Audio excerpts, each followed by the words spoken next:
Muy buenas tardes a todas las personas que nos siguen en estos streaming especiales, donde hemos tenido invitados muy destacados, pero hoy tenemos una figura señera de todo lo que es Latinoamérica. Un hombre valiente, un hombre que literalmente cambió los destinos de su patria, arriesgando su vida, perdiendo a seres queridos en ese camino, pero como él siempre señaló, no hay causa perdida. Y está con nosotros el presidente Álvaro Uribe Vélez, a quien le damos las gracias por hacerse el tiempo de poder conversar con este streaming republicano. Gracias, presidente, por estar con nosotros en esta oportunidad. Doctor José Antonio, muchas gracias. El agradecimiento es a usted.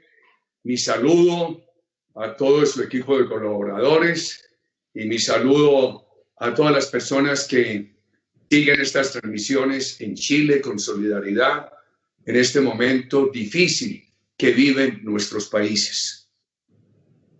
Así es, nos ha tocado a todos vivir la tragedia de la pandemia por el COVID-19.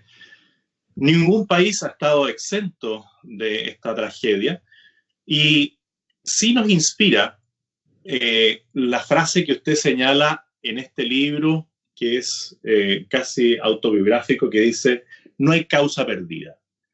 En su país, muchos daban por perdida la situación en manos de los terroristas, del narcotráfico, por la violencia extrema que incluso a usted le llegó muy de cerca, perdiendo a sus seres más queridos en atentados. Usted mismo fue víctima de más de 15 atentados en su carrera política, pero nunca perdió la esperanza. ¿Cómo usted le daba ese espíritu a la nación colombiana para que lo siguieran en este desafío tan grande que era recuperar la patria para sus compatriotas? Desde el punto de vista personal, doctor José Antonio, yo creo que mi única virtud en medio de todos los defectos es la constancia. Los jóvenes de ahora dirían que soy muy intenso. Mi madre decía: la constancia vence lo que la dicha no alcanza. Y desde el punto de vista conceptual, yo creo que cuando el país me vio trabajando con consistencia en la gobernación de Antioquia, en la candidatura presidencial, a pesar de todas las dificultades, y también comprometerse a no acomodarse, sino a ser coherente. Muchos decían: Uribe con esas tesis no llega. Colombia nunca ha elegido un presidente que promueva la seguridad. Nada nos arredró. Seguimos en la tesis, que la tesis era más seguridad, más inversión, más política social, más seguridad.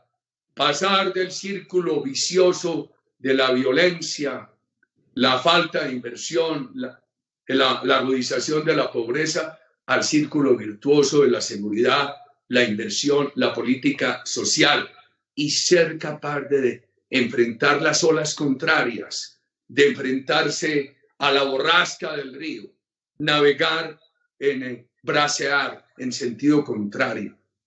Hay que desafiar las corrientes de opinión en contra, así sean mayoritarias. Usted fue concejal, gobernador, senador, presidente.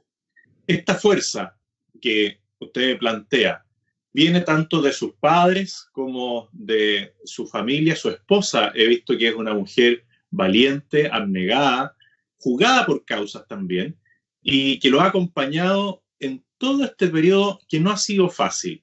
Esa fuerza interior proviene de su familia, de Dios. ¿De dónde saca usted fuerza frente a la debilidad y frente a la adversidad? De todo lo que usted dice, más las circunstancias. Por ejemplo, yo le rezo a la Santísima Virgen, y no porque yo sea beato, digo, sino pidiéndole ayuda, y porque digo que vivo sobregirado, y todos los factores son muy importantes, la fortaleza de mi padre, el espíritu cívico de mi madre en un momento tan difícil, ella liderando en la región cafetera donde vivíamos los derechos políticos de la mujer, hace parte del primer grupo de mujeres colombianas elegidas, etcétera, la compañía de mi señora, La adversidad, yo nazco, los primeros años los pasamos en una zona cafetera donde residía mi familia, en una finca, con toda la violencia política. Después me toca la violencia marxista. En la universidad pública en los 70 tuvimos que enfrentar desde la minoría, con mucha determinación, lo que parecía la tendencia histórica irreversible. En ese momento no nos dejaban ver sino la posibilidad de un mundo, el mundo comunista, y la discusión era qué modelo se iba a escoger, si el soviético o el chino o el de Mao Zedong o el cubano de Castro. O sea, todo incide, José Antonio. Y usted dice, hay que navegar contracorriente. La primera corriente adversa que usted tuvo que enfrentar era la de un grupo de la élite política, que estaba acostumbrado a repartirse los cargos, como ocurre en muchos países, donde buscan el bien personal de la élite política más que el bien de la gente más humilde. Eso también tuvo que enfrentarlo usted con fuerza. ¿Cómo se hace para salir adelante frente a una élite política que no quiere que hayan muchos cambios que puedan perjudicar sus propios intereses? Tuve que ser disidente de mi partido y gané la gobernación de Antioquia.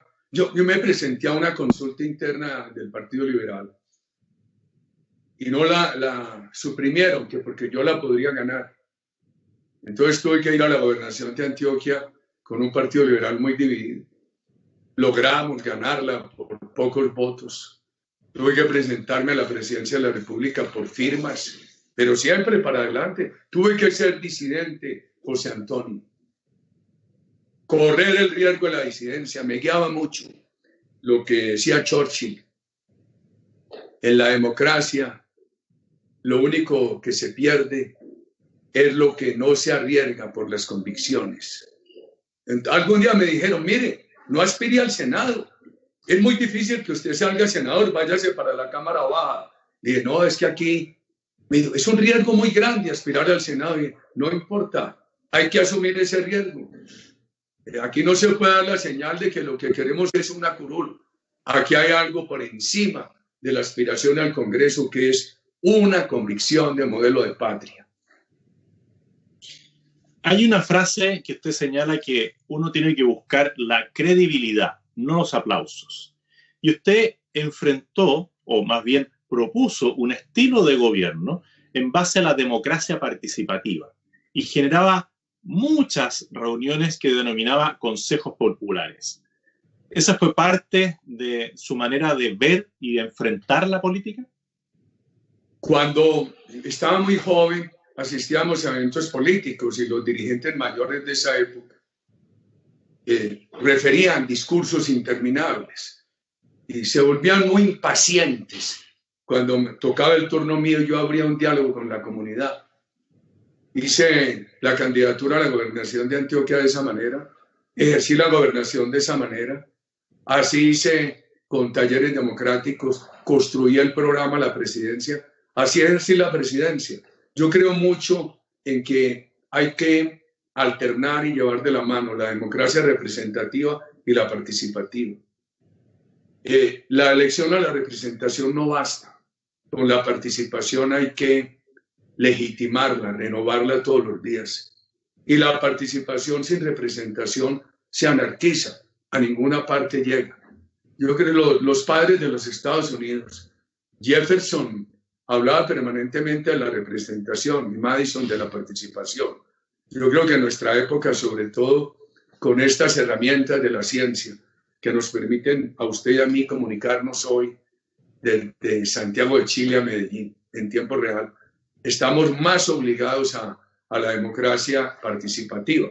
Cuando yo empecé ese ejercicio en la presidencia, mis críticos decían, se cansa. Lo hicimos sin cansancio, 8 años. Pero va a quebrar al Estado, diciendo a todo que sí. No, muchas veces decíamos que no con argumentos. La advertencia a mi equipo era, el diálogo comunitario no es para hacer promesas vanas. Hacemos una promesa, regresamos al mes, no la hemos cumplido, perdemos la credibilidad. Aquí hay que saber decir no con argumentos. Eso funcionó bien, construyó credibilidad. Los primeros eran de quejas y quejas y quejas. Nos sintieron 8 años buscando opciones, haciendo esfuerzos. Y los últimos 6 meses, ese recorrido de eventos comunitarios en todo el país, lo único que me mostró era que los ciudadanos estaban agradecidos. En efecto, yo agradecí mucho porque ese gobierno se mantuvo con una aprobación entre el 70 y el 84%.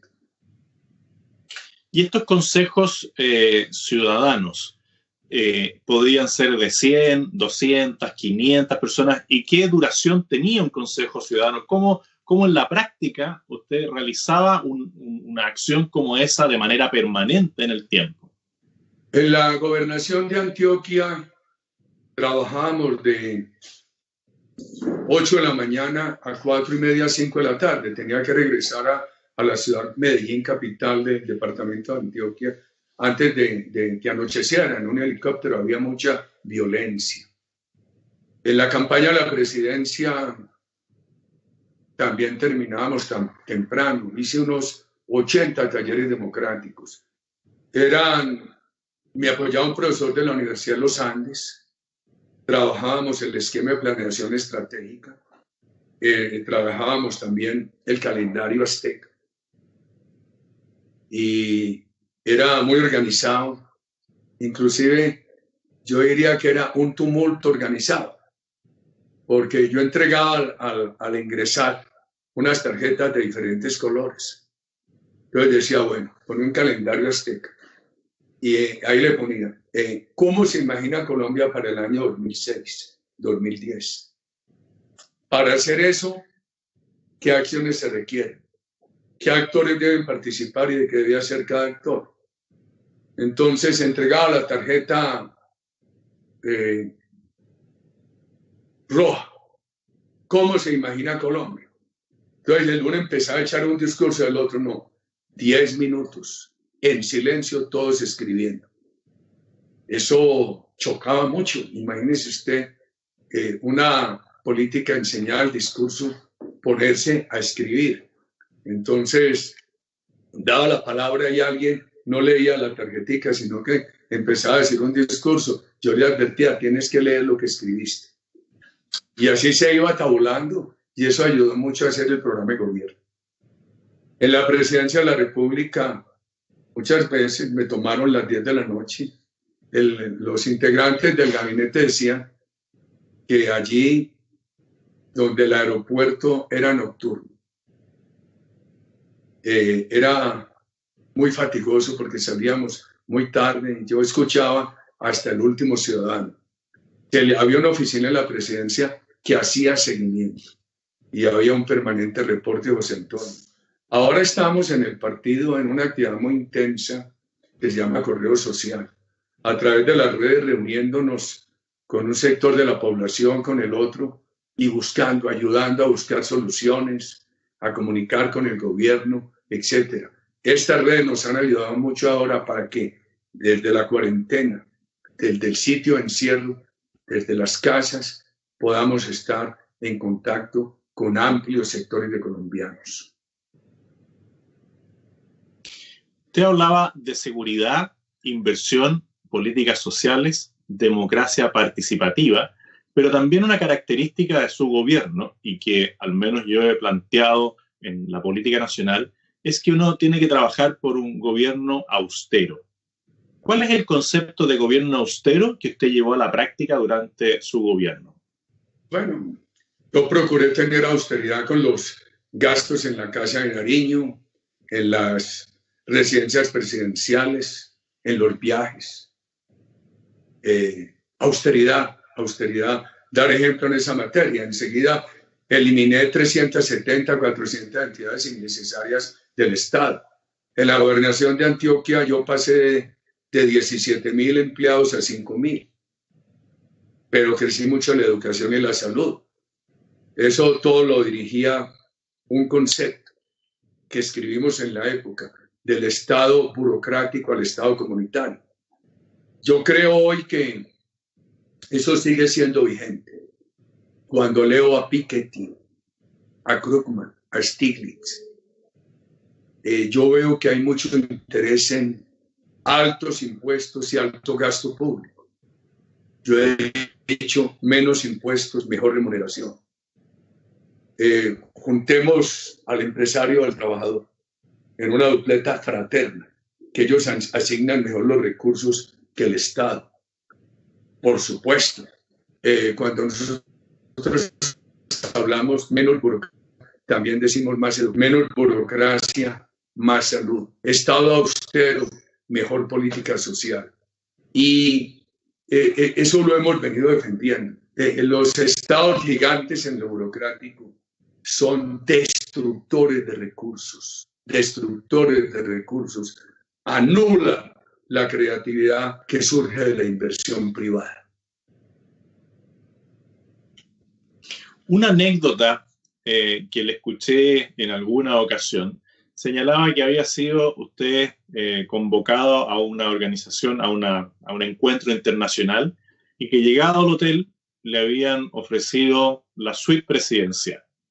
Y que usted llegó a la habitación y dijo, alguien se equivocó porque me dieron una habitación que no corresponde. ¿Y por qué voy a esta anécdota? Porque creo que con el ejemplo, más allá del monto que pueda implicar, que sí es alto, usted da una señal a sus colaboradores. ¿Esa anécdota es verídica? Pues hombre, lo que más recuerdo es alguna vez a las 6:30 de la mañana, en plena Asamblea de Naciones Unidas, en un hotel de Nueva York, llegó el canciller y me encontró tendiendo la cama. Digo, pero presidente, ¿cómo se le ocurre a usted tender la cama? ¿Cómo se le ocurre? Dígame, canciller siquiera. Imagínense que ahora entren estas señoras que trabajan en este hotel y encuentren aquí un desorden y digan, mire qué conchudo este presidente de Colombia. Hay que dar ejemplo. Yo hice ese posgrado de Administración y Gerencia en la Universidad de Harvard, lo hice mayor, porque jovencito no pude ir porque asesinaron a mi padre, pero estudié con mucho juicio. La circunstancia de haberme ido de Colombia ya casado, a esa edad, con 2 hijitos, todo eso me puso a estudiar más. Y yo recuerdo, uno de mis profesores solía decir en el liderazgo, en una materia que se llamaba Leadership and Power, le decía a mi profesor, usted tiene 4 elementos: observar, preguntar, dar orden, dar ejemplo.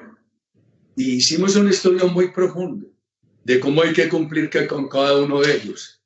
Y el primero es, y entonces la pregunta final era, ¿qué es primero, dar órdenes o dar ejemplo? Las órdenes se dan a través del ejemplo. Gran lección. Y muchas seguramente no las he dicho, pero como este programa suyo queda grabado, pues ahí nos ayudará, porque son ocurrencias de la vida que uno no siempre las recuerda. Hoy las recuerdo por estas preguntas suyas.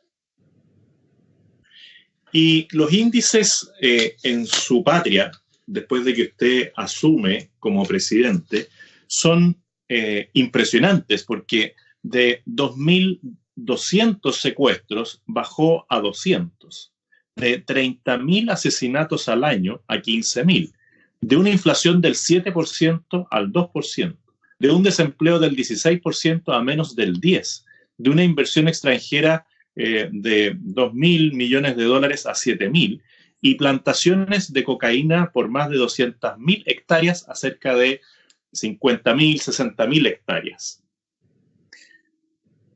De nuevo, el cómo usted logra eso, con el ejemplo, con la seguridad, con la inversión, ¿qué nos puede decir de cómo vencer esa adversidad? Porque era todo imposible.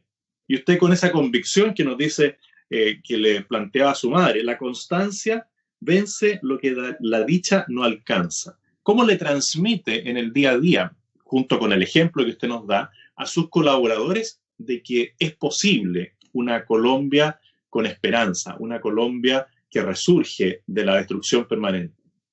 Hoy escucho a muchas personas hablar de victorias tempranas, metas parciales. En esa época no se hablaba del tema, nosotros lo hacíamos, yo insistía mucho. Entonces, pequeñas victorias iban acumulando una masa crítica. Entonces, por ejemplo, cuando con constancia llevábamos las Fuerzas Armadas a proteger las carreteras, eso empezaba a producir beneficio en la estación de combustible, en el restaurante, en el hotel, en la señora que vendía artesanías en la carretera. Entonces, esa victoria temprana, pequeña, ayudaba a avanzar más. Yo creo mucho en el tema de las victorias tempranas. Por ejemplo, una victoria temprana fue esa, otra, cuando empezaron a llegar los cruceros del Caribe a Cartagena. Entonces, desmontaban de un buque 1.500, 2.000 personas. Y ese día cada uno dejaba $100, $140 en Cartagena. Eso ayudaba muchísimo. Victorias tempranas. Yo recuerdo que cuando fue a llegar el primer buque, yo les había rogado que regresaran a Colombia. Y creo que llegaron por mi terquedad.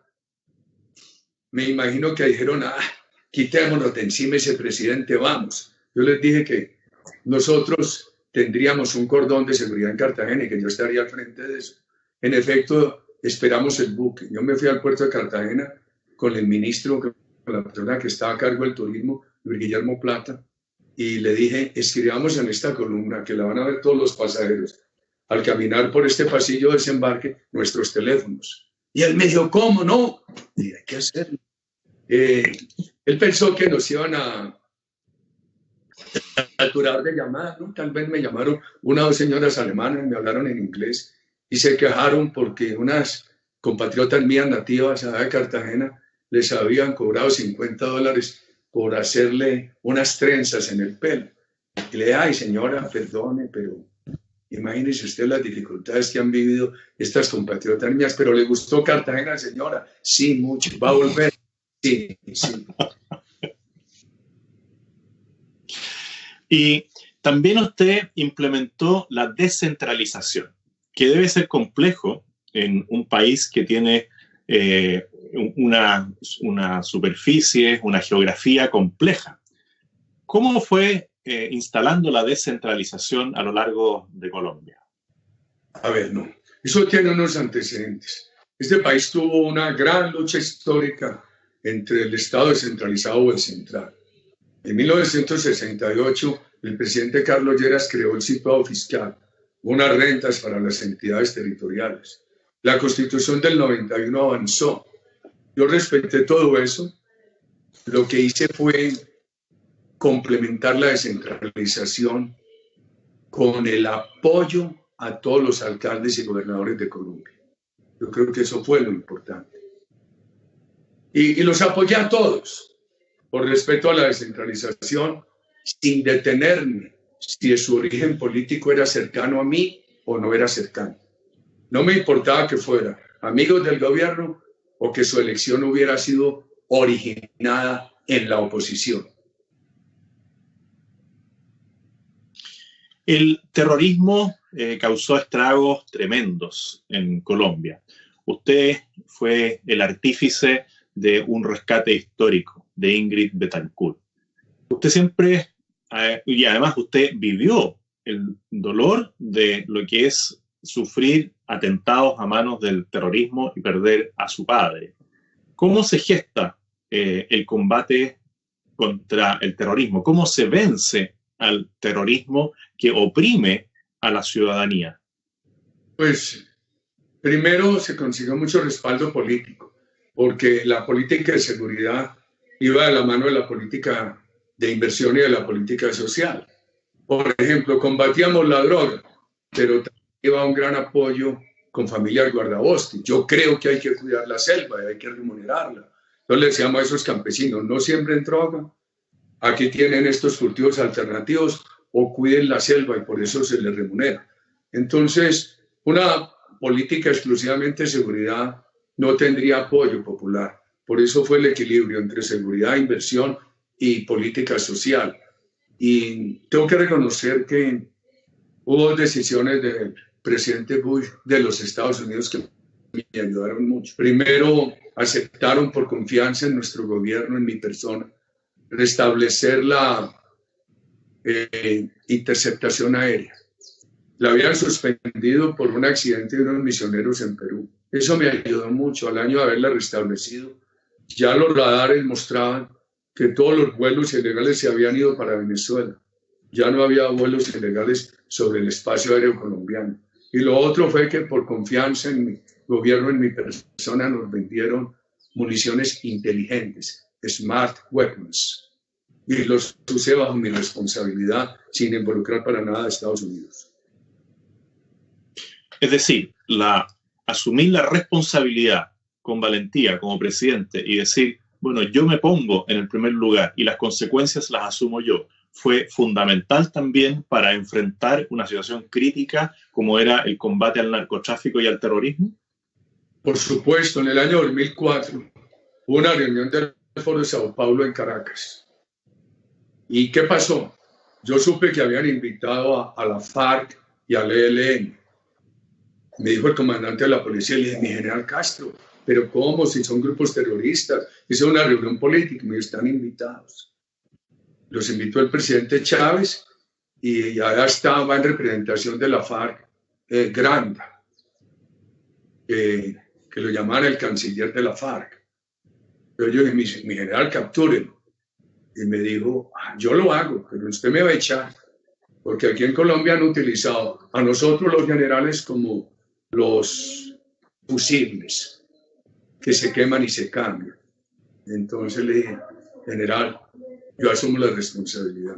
El día antes de capturarlo me dijo el ministro de Defensa, lo vamos a capturar, pero eso va a crear una enorme dificultad. Apúnteme esa cuenta, ministro. Cuando lo capturamos hubo todo ese escándalo, vino el general a renunciar. Y yo le dije, mi general, no, yo lo respaldo. Yo le cumplo la palabra. Y eso me sirvió años después. Me sirvió en muchos momentos. Eso es finales de 2004.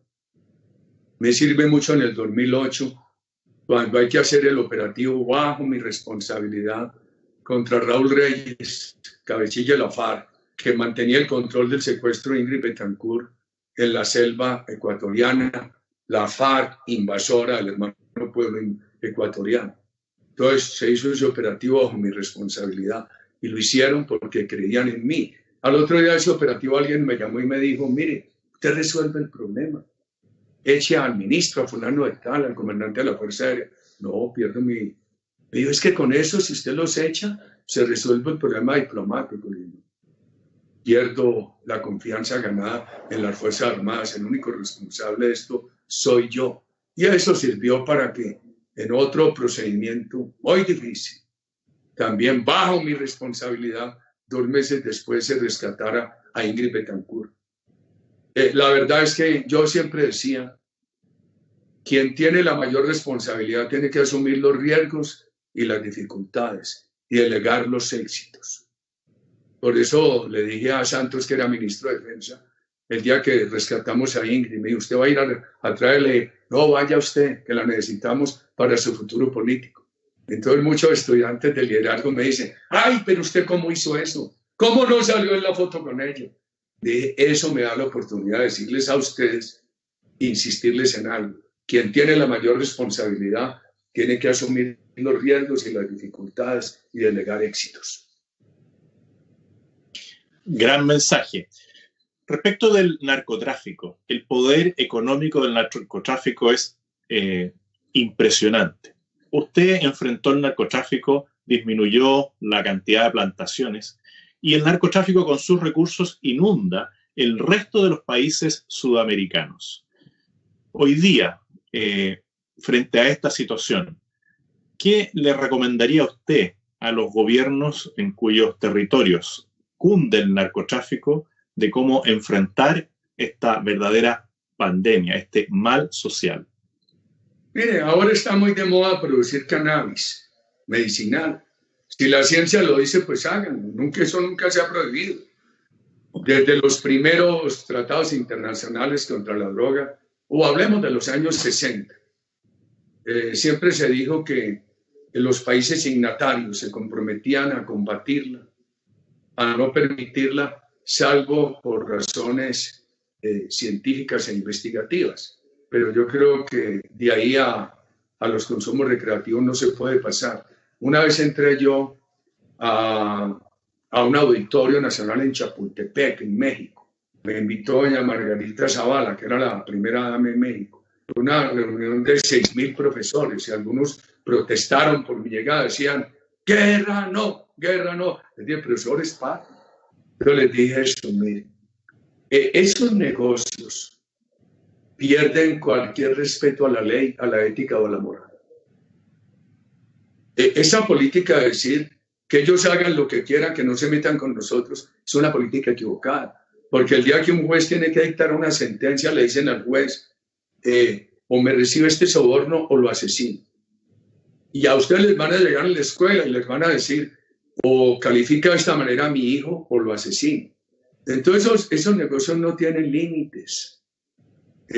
Y la droga, que la marihuana es suave, va deteriorando la fuerza de voluntad, va llevando a drogas más fuertes. Yo digo que lo que se ha probado en nombre de la libertad, que todos esos consumos conduce a la esclavitud, porque en la medida que el ser humano empieza a perder conciencia, a estar alienado a causa del consumo de drogas, entonces el ser humano deja de actuar libremente, pierde el control de su voluntad.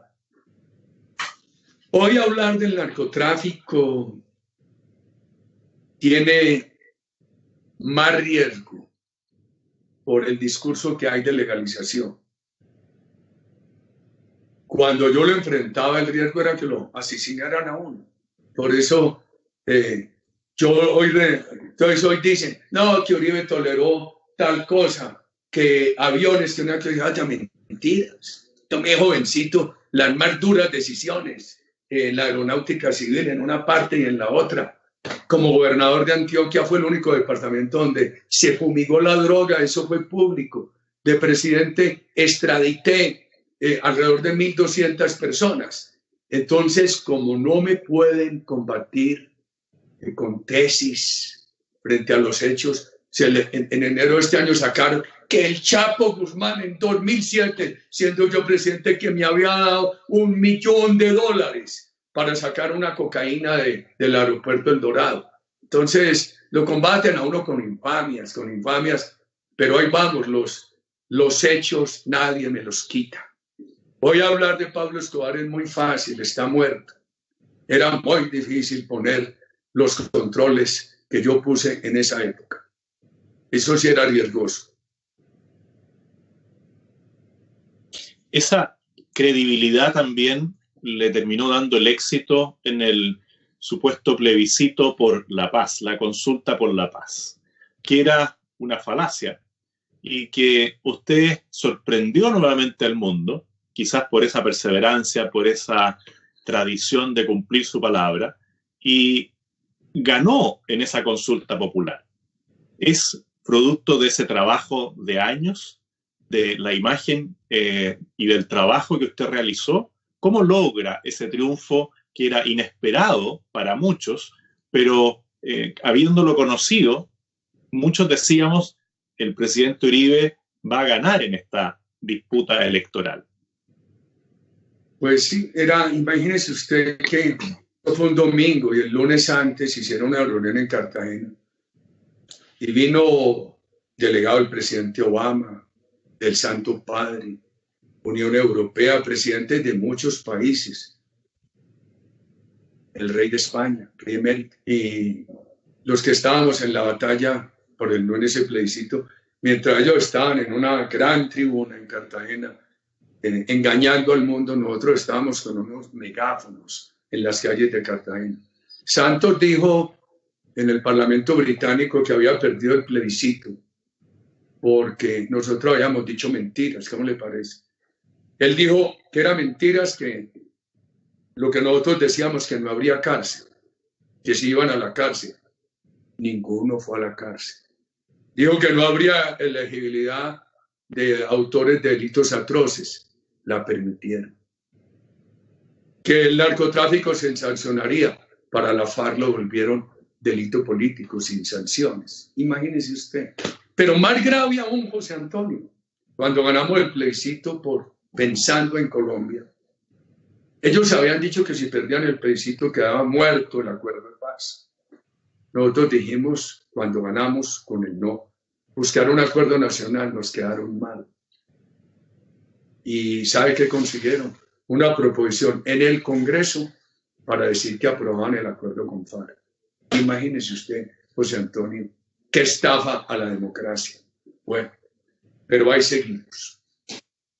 Y hoy día que nuestras naciones se han visto afectadas no solamente por la pandemia, sino que previo a la pandemia sanitaria, en Chile vivimos un proceso de violencia con atentados terroristas, con violencia extrema.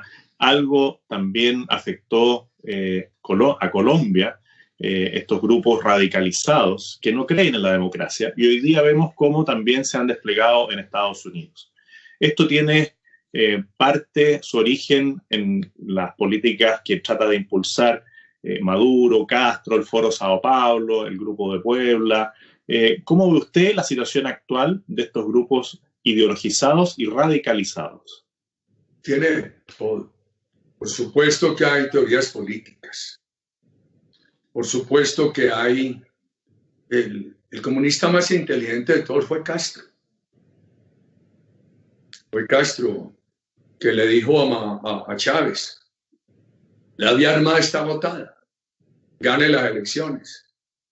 Y sus dos políticas son la inequidad y la lucha contra la corrupción. Cuando las gane, elimine la economía de los ricos y controle la de los pobres. No deje hacer elecciones, sino cuando controle el resultado. Chávez lo aplicó rigurosamente y mire cómo acabó con ese país. Entonces hay un tema ideológico, hay un tema de pandemia. Anoche le oí decir en el programa de Marcelo Longobardi en CNN a la señora presidenta de la Universidad Estatal de Iowa en los Estados Unidos que la pandemia también le ha dado clientela a las protestas. Eso hay que pensarlo. Pero también inequidades que dan razones. Por eso yo he dicho mucho que tenemos que tener periodos estables de crecimiento económico con respeto al medio ambiente, con educación, con políticas sociales, Porque uno de los problemas en Colombia es que no han permitido que haya periodos extensos. Santos reversó todo. Mire el daño que nos hizo. Colombia hoy está en muchas dificultades. Por eso yo cruzo los dedos pidiendo que al presidente Duque le vaya bien, por Dios, que le vaya bien. Porque qué dificultades las que hemos tenido. O sea que hay de todo. Hay ideología, hay inequidades que no se han corregido y ahora hay también un momento de mucho desespero por la pandemia que facilita que los ciudadanos se vuelquen a las calles. Te lo oí decir anoche a esa señora presidenta de la Universidad de Iowa dijo que la pandemia le está dando mano de obra a la protesta. No lo olvide. Bueno, presidente, le quiero agradecer su disposición, su tiempo. Sabemos que ha estado con muchas ocupaciones y me quedo con esa frase de que no hay causa perdida. Y como usted lo demostró, sacó adelante su nación con fuerza, con tenacidad, con constancia. Le agradezco este tiempo y le pido que nos dé el último mensaje como para ya ir cerrando esta notable entrevista. No, José Antonio, muchas gracias. He procedido con mucho gusto por sus calidades personales de ciudadano de bien. Usted es un ejemplo ético, moral. Me da mucho gusto hablar con usted y hacerle un homenaje a Chile. Una de las diferencias entre Chile y Venezuela es que Chile pudo hacer el tránsito a la democracia con una buena economía. ¿Cómo lo va a hacer Venezuela? Sin instituciones electorales transparentes y con una economía quebrada. ¡Qué dificultad! Le rindo ese homenaje a Chile. Chile ha sido un gran ejemplo evolucionen por el camino positivo que ustedes han sabido encontrar. Sigan dando ejemplo a nuestra América Latina. Y muchas gracias, querido José Antonio. Muchas gracias, presidente, y no faltará oportunidad en que podamos volver a conversar con usted. Muchas gracias. Muchas gracias. Buen día, muy amable.